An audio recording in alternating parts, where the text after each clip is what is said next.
अमरावती विधान परिषदेसाठी आज मतदान पार पडतंय। 453 उमेदवार मतदानाचा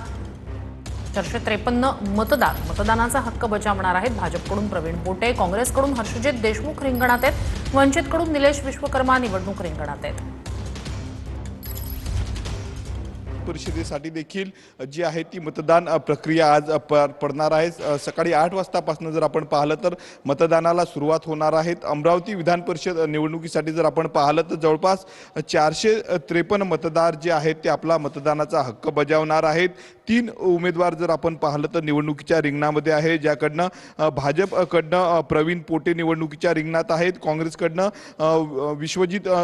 हर्षजित देशमुख आहेत, त्यानंतर वंचित बहुजन आघाडीकडनं जर आपण पाहिलं तर निलेश विश्वकर्मा या संपूर्ण निवडणुकीच्या रिंगणात आहेत। 8 वाजतापासून जर आपण पाहिलं तर मतदानाला जी आहे ती सुरुवात होणार आहे। त्याच पार्श्वभूमीवर मतदार अधिकाऱ्यांकडनं जे आहे ते निवडणूक अधिकाऱ्यांकडनं या ठिकाणी तयारी जी आहे ती केली जात आहे। आपण बघू शकतो नकली मतपत्रिका या ठिकाणी ज्या आहेत त्या लावण्यात आलेल्या आहेत।